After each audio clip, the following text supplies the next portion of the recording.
Good afternoon, everybody. My name is Vidalia Vigil with the Oak Ridge Fire Information. We're going to have a media briefing here with our Forest Service representative, Scott Campbell, giving us an operational update, then followed by David Lucero, Pueblo County Sheriff, and closing us off will be Jill Lacka with the Beulah Fire Protection District. Please hold all questions till the end, and then we can get those answered to the appropriate person. Thank you. Good afternoon. I'm Scott Campbell, U.S. Forest Service, San Carlos Ranger District. I will be the IC effective tomorrow, so we're working on the transition, been here from the start. So 2 days ago we made an initial attack on this, a smoke report that came in about 10 o'clock in the morning. Could see the smoke up on the hill. We attempted to gain access through a trail system that we were aware of. Took us a bit to scout the trail out and see where it was, got eyes on the fire, but was not able to reach it the first day. So we came back in yesterday morning. We had UTVs, ATVs, and a medic in case someone was injured so that we could attempt again to gain access to the fire. The difficulty in the gaining of the access is because we have to be able to medevac someone if they're injured coming out. So if you think of it as a string, we only stretch that string far enough that we can get that person back out. If it has to be a carry out, that could take 7, 8, 9, 10 hours to get a person carried out that's injured. So that's really one of the driving factors. So we pushed in, scouted out yesterday, started to cut some heli spots up there. We had a Type 3 helicopter on it, dropping water on the fire edge. We had a Type 1 helicopter, the Sky Crane, which is about 2,600 gallons per drop. They worked several fuel cycles most of the day, dropping water. In the afternoon, when it dried out a little bit and the fire behavior increased, we were able to get heavy air tankers out of Colorado Springs, Grand Junctions with lead planes and air attack pilots. And they put a box or a relatively square shape of retardant around the fire on all four sides, and then they doubled up that retardant. We were reasonably confident that we were going to be delayed again getting in today, just to the travel times involved of where we park the trucks and how long it takes us to walk in. So today when we got here, we also had Pike hot shots that are available to us. And with their help and the local units, we were able to cut an access off an old UTV, ATV, some kind of trail that was in there that got us about a quarter of a mile below the fire, which is where we like to come in for safety reasons. And they were engaged. We had Pike hot shots right on the edge. They were going what we call direct, so that means they were right on the fire edge, starting to work the first of the edges. The humidity dropped a couple points. We got some ridgetop winds up there. Those winds caused a couple of trees to torch out, and those throw spots. So it's not a full flaming front that moves. It's really about how far the embers and the brands fly into the receptive fuels. So with spotting distances up to a quarter of a mile with the wind gusts this afternoon, we don't have a quarter of a mile of retardant line built. So we have about 30 yards of it. So it threw some spots over the retardant lines. The shots and the engine crews that were there attempted to go direct on those, but it kept multiplying and exponentially multiplying as far as how receptive the fuels, how many spots became real active fires. They didn't feel that they could make a difference, and for their safety, they backed off a little bit, see if the weather would settle down a little bit, the fire behavior moderate a little bit, and then be able to go back in. The wind kept up. More retardant was ordered, lots more retardant, can't tell you how many, but they were right there on the edge while this was going on. Then the partners all became involved. We've been sitting down all afternoon going through the pertinence, where's the fire going, where's it at now. We've had the DFPC, MMA flying pretty regular, giving us updates on where the current fire edge. And then we started to work on what our values are, mostly here in the community of Beulah and then up North Creek, how the fire might impact and what time frame that might be.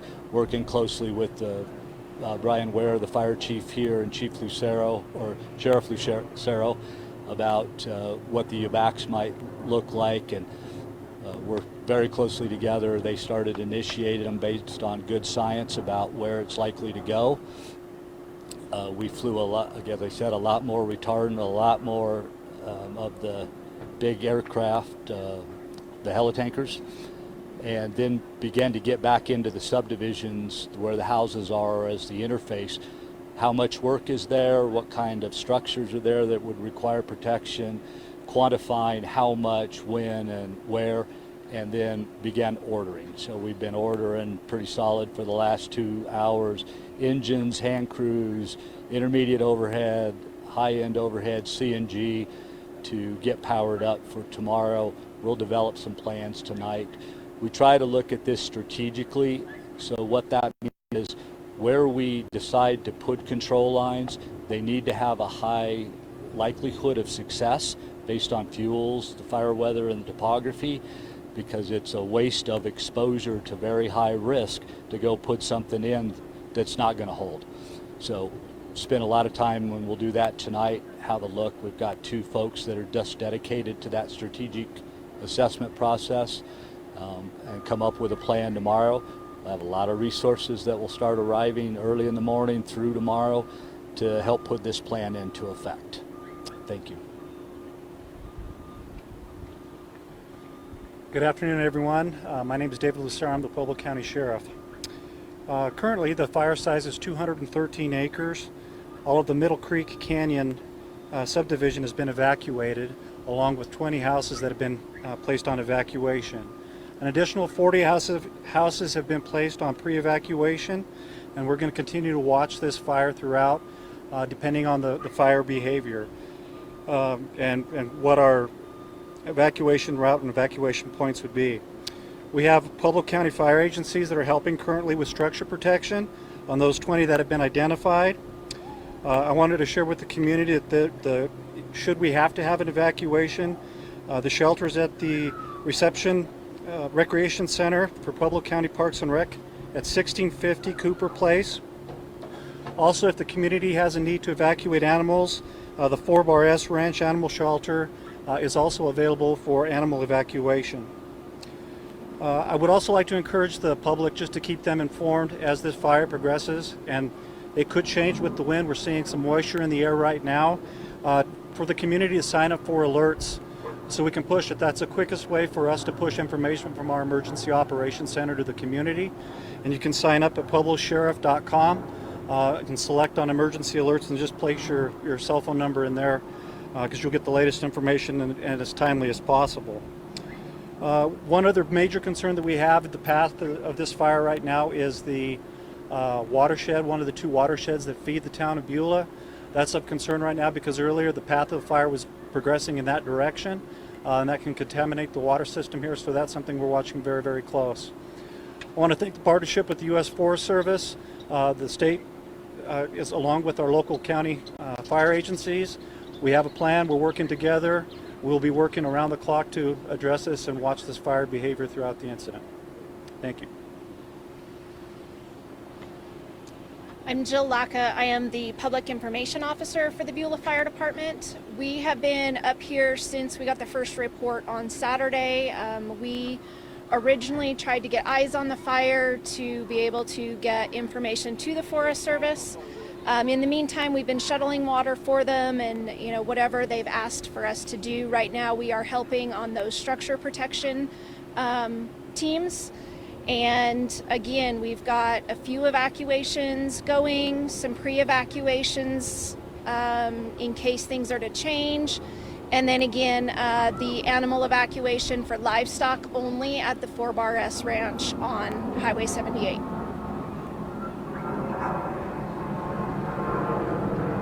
Thank you all. Do you guys have any questions at this time? Yeah, this weather is kind of giving us mixed messages. It's really windy. We felt some raindrops.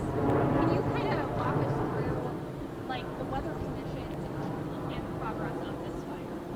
You'll have to repeat the question. Sorry, I had the radio. Sorry, I was saying the weather's giving us mixed messages. It's obviously really windy right here. We felt some raindrops. Well, we need Step in front of the mic. Sorry. we need a really calm atmosphere without thunderstorms. So what we're feeling is outflow from the thunderstorms from the rain. So the rain falls and it brings a lot of air with it, but the raindrops don't get here. They evaporate before they get here. So that causes winds to come out, and they come out in 360 degrees. It's just not a steady. So as the storms move around us, they're also affected greatly by the topography. That air is like water. It gets in that topography, the narrow canyons, it funnels that air, therefore pushing the fire with it. As well as the canyons get narrow at the bottom, the same amount of air has to go through the same place, so it has to move faster. So the lower you get into the canyons, the stronger the wind will blow. And add on to that just the ambient topographical west to east winds that we normally have are continuing. So you'll see that smoke column move, going this way, going that way. Well, when that smoke column's been over there, that means our fire is going to be traveling that way, because in that smoke column, of course, is the brands, is those embers that are lighting new spot fires. So it leans this way, we get spot fires. It leans that way, we get spot fires. So a calm atmosphere, high humidity days, cool weather, all those things that we're probably not likely to see in the end of June here. And I know I read this on Forest Service, but I would just like to get some clarification. Crews have been disengaged. So disengaged from the actual direct line suppression. That doesn't mean we're pulled back or anything. What that means is they come off the edge to a distance that they feel they're secure in, but can still keep eyes on the fire. But then it precludes them from building line right on the edge and doing actual suppression. But we have eyes on it. If they see a spot that's small, they can jump on it and try and combat it. So. Are you guys guarding any particular sites like Beulah Water Supply or the facility on Beulah Highlands Road right now? So part of our strategic piece is to establish what's important, the values. So lots of the cooperating folks, the City of Beulah, the Water District, the Fire Protection District, they all have a set of things that are important to them. So our job is to start collecting those, find out if a little bit of fire goes through it, is it okay? Head fire, is it completely destructive? And then, unfortunately, we have to prioritize, because there's not every possible value out there that we could come up with that we have enough resource to address quickly. Giving us more time, we get more resource in, more power, we can start to address them a lot better. But that's a conversation that we've had. We have the primaries in general, the communities here in Beulah, the Middle Creek drainage area, on the west is recreation and Mingus cabins, and the north is back into structures and private property. Okay, so you're saying right now you don't have enough resources to guard that water supply? We don't have any likelihood of success of putting people between that fire edge and those improvements. So again, that spotting, you'll have, we call it a PI, which is potential for ignition, up around 90%. What that means is 90% of those brands that leave the fire area that hit a competent source, leaves, needles, duff on the ground, will start a fire. So we don't put people between the fire and the improvements. Okay, and what resources specifically are here fighting this fire? I know there's approximately 80 crews in this area. So the ones that we're tracking, there's a lot coming in right now. We have a Shoshone engine 631, Shoshone engine 632, San Carlos Ranger District engine 31, Mod 31, Pike Hot Shots, and make sure I'm covering everybody. That was what we had assigned this morning. And as I said, there's been a lot of stuff that's coming in and people are tracking, but I haven't been made aware of it yet. So it's Beulah Fire District. Is it Colorado Springs? Is Colorado Springs fire down here also helping? Okay. So as far as the mutual aid goes, beyond the Forest Service, we did call in for a Pueblo County structure strike team. So I've seen City Fire, I believe the county ESB departments here. I just saw Hanover come in. Rural Fire has crews here. Pueblo West, possibly West Park. I've seen Red Creek Fire here. So several of our county agencies are all here helping us with those structure protection engines in order to be up there near those houses that are evacuated. And the city of Pueblo as well. I know it's hot. I know it's not whatever. But I know what fire is burning right now. What's the growth potential for today and then the next couple of days with the weather forecast that we have? Here's a good answer, yes.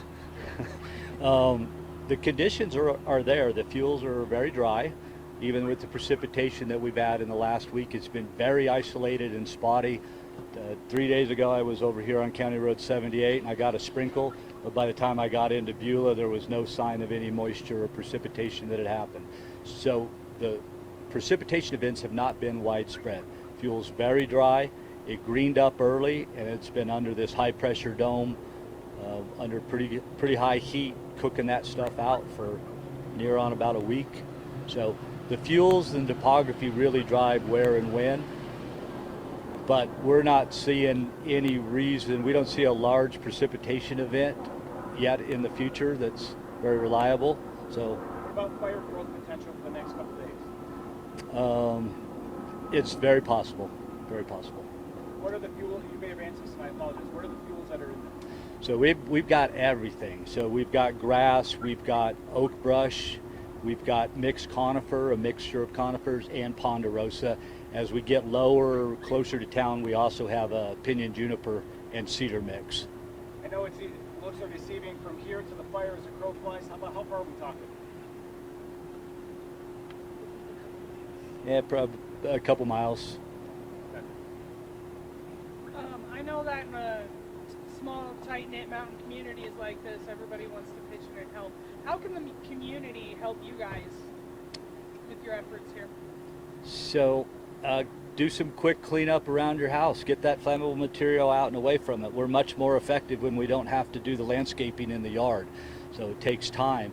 So they take those flammables, move them away from their homes, get the pine needles raked off their roof, off their deck, get their lawn furniture put in the garage so we don't have those cushions, which are really flammable when the brands hit them. And when we say it's time to leave, we don't do that with a light heart. We understand. Been evacuated. I've caused a lot of evacuations to happen. But it's for their safety. Their lives are in peril. So when it says go, we don't want to go in there.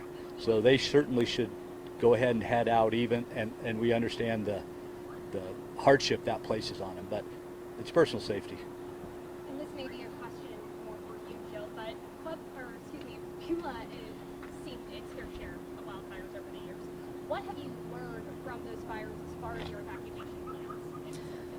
So one of the things we've learned when we had the Beulah Hill fire, which is the first one that I was here for, that was after the Mason Gulch fire, was that we needed a public information officer and someone here in the town to get that information out. So that's one of the things I've done since then, is try to have, between our website and our Facebook page and getting information out that way. And then as far as that goes, we teach everyone to have a go bag.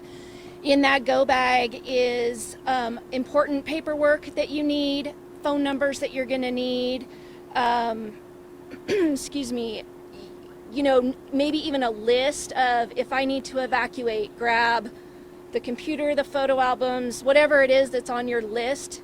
Keep that in an area where everyone in the family knows where that's at, so that if you get that pre-evacuation notice, you have time to grab that bag, go through the list, start packing the car, so that when you're on the evacuation list, you're ready to go at that point. But would you say you would take in a more conservative approach as far as like the distance of where those evacuations are? So I can't speak to that. We're not going to ask people to leave unless they need to leave. So that's the hard piece, is we really talk to the community about, when we say go, as he said earlier, it's because you need to go. It's not, we just want to be extra safe. That's what pre-evacuation is for. And pre-evacuation is to give you that time, and it may be 5 minutes, to be honest with you. But when we say go, the most important thing is to go. My husband is a firefighter. My son is a firefighter who's up working on that right now. And I'm going to say, if you refuse to go, then my son is putting his life at risk trying to get in there if things really get bad. So thinking about more than just yourself. We know it's a hardship to have to get out, but putting someone's life at risk because you didn't get out is even worse, and that's what we want to avoid. That kind of So. leads into my question, or my next question, and you may not have the answer to this, but do you know how far that fire is burning through the homes that have already been evacuated today? I do not have that information. Okay, gotcha. Can you give me a more... And it's gonna depend on how fast the wind's blowing, how fast that fire's moving. So sometimes an evacuation could be at a mile, sometimes it's gonna be at 5 miles. It really just depends on fire behavior. So every fire is absolutely different. Okay, and can you guys give us a more specific location of where this fire is located? Obviously, we can see it burning right over your shoulder here, but just some coordinates or roads for people to watch out for and not go towards. So honestly, if you do not live in Beulah or have business in Beulah, please stay out of Beulah. We've got a lot of fire personnel up here trying to do their jobs. And if we're congesting the town, it's a very small town. There's very few roads up here. So if we're congesting the roads with people who don't need to be here, that's hard. It is basically our evacuation for people who know the Beulah area is going to be up above the Beulah Inn. So basically the end of the road way back there. Okay. Thank you, guys. Thank you. Do you think we're going to have another one at some point later today, tonight? Will you send out a release before whatever time? You can follow all updated information on the PSICC_NF. It's also on our blog, on Twitter, and on Facebook, or X, excuse me. But for now, that concludes our media briefing. Thank you.